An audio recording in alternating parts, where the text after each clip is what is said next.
All right, so this last part 5 of chapter 9, is going to be a little more difficult because I'm really going to try to wrap this thing up for you guys. So let's just go ahead and get into it right now. We have this sort of underlying tension, it's called a clash up there, but between Federalists and Anti-Federalists. And the people that were in the room, those delegates, knew that this was going to be difficult to get this Constitution not just passed but accepted. And under the standing Articles of Confederation, unanimous ratification is required. So they understood that Rhode Island's not even here. They don't have any representatives here. They're not gonna pass this thing. So the delegates are going to stipulate that 9 states had to approve of this Constitution through elected conventions. Okay, and that the Constitution would be the supreme law in those states. So you got to get 3/4 basically when you take Rhode Island out of the equation. Now there's two groups that sort of arise out of the American people when they look at this document. There's Anti-Federalists and there's Federalists. Federalists are really the ones that are easier to understand because they're going to support a stronger central or federal government. So that's why they're called Federalists. And if you can remember that, then you can remember that Anti-Federalists are those that oppose that stronger central government or federal government. So those are the two groups that sort of rise out of the populace when they look at this new document. Now, obviously, we're not going to look at it's impossible almost to get a numbers by numbers breakdown of the population, but we can look at some sort of generalities based on who the supporters were on both sides. So you're again, to start with the Federalists, even though they're listed second, guys like George Washington and Benjamin Franklin. These are guys who are wealthy, better educated, a little bit, it says better organized, and when we talk about that, we're talking about, in terms of their, just their overall ethos or their overall person. They tended to be a little more educated. They tended to be a little more proper, a little more prim and proper. Your Anti-Federalists are guys like Samuel Adams, Patrick Henry, Richard Henry Lee. They're devout followers and devout believers in states' rights.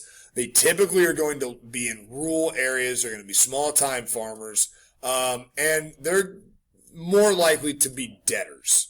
Now, Anti-Federalists believe that this document has been drafted by the elite. It's going to weaken the individual state, and it's going to threaten the individual liberties of each individual person. That's the fear on the part of the Anti-Federalists. Now, in each state, they're going to have special elections to choose the members of the ratifying conventions. And your candidates, regardless of what side of that question they fall on, were based on whether they were for or against the Constitution. So 4 small states are going to quickly accept the Constitution.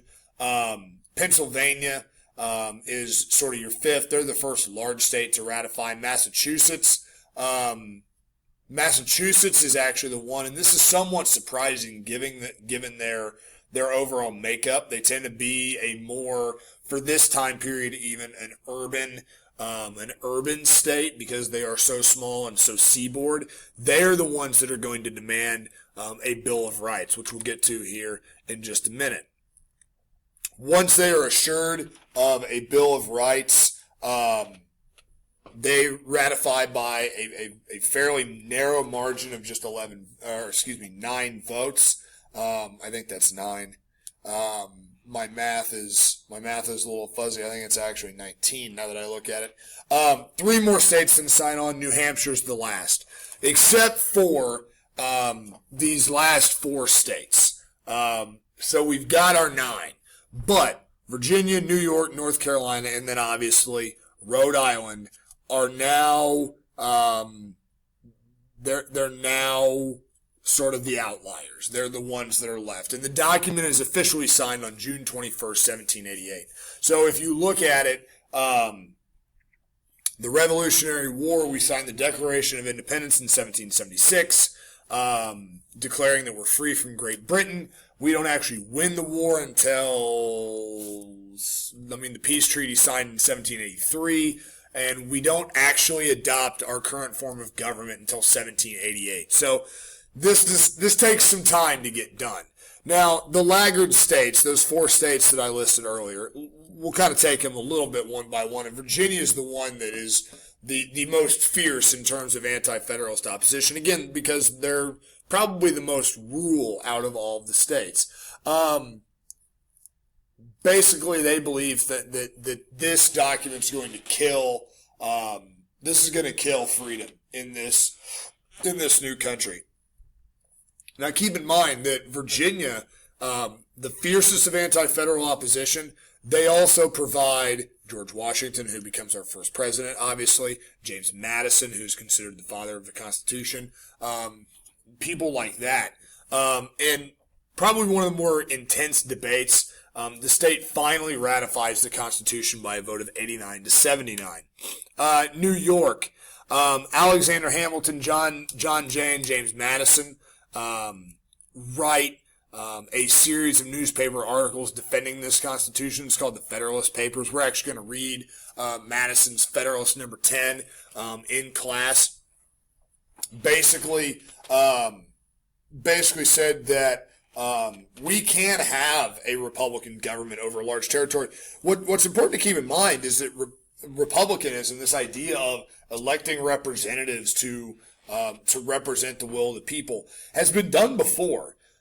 The problem is that it was just done in smaller geographic areas. This is the first sort of large-scale democracy that we've seen in history. Now, New York has, though it maybe is not intense in its anti-federalist leanings, it does have the narrowest vote of 30 to 27 in New York. Now, the last two, North Carolina actually does adjourn its convention without taking a vote.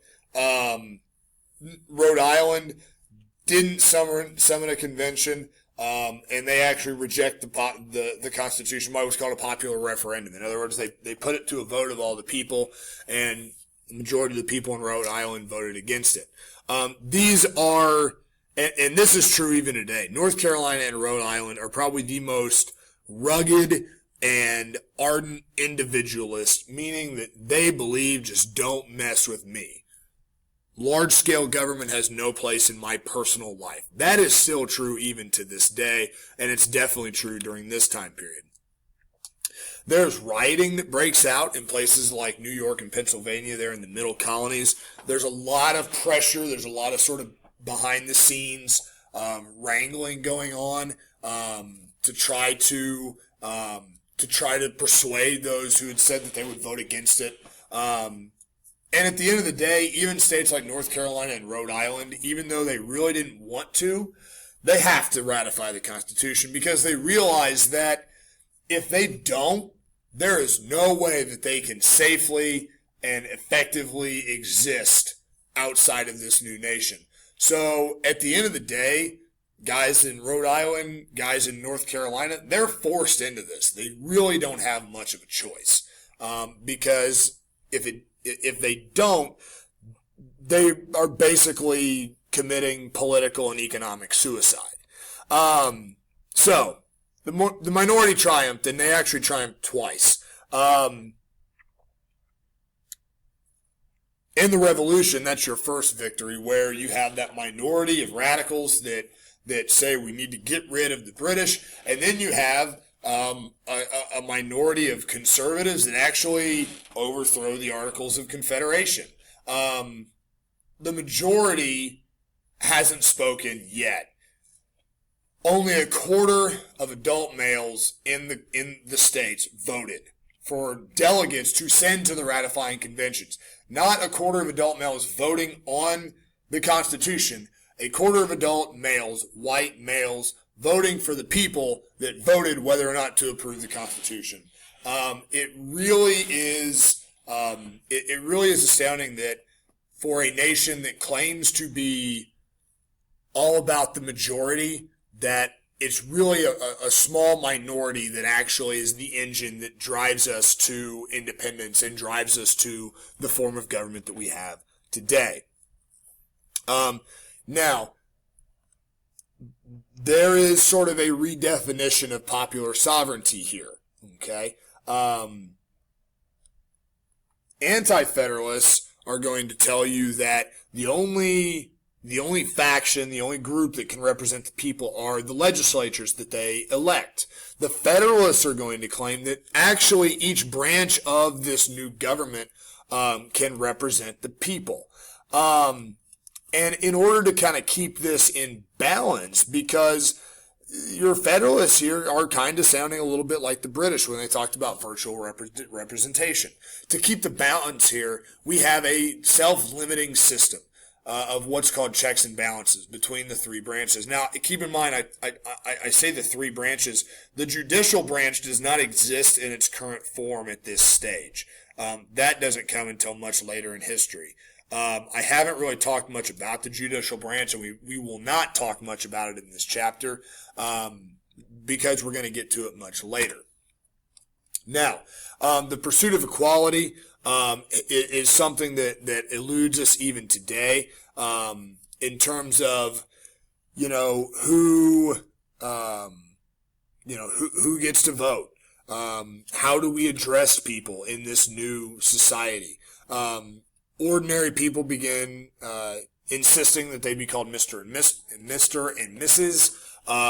Employers are to be called bosses and not masters.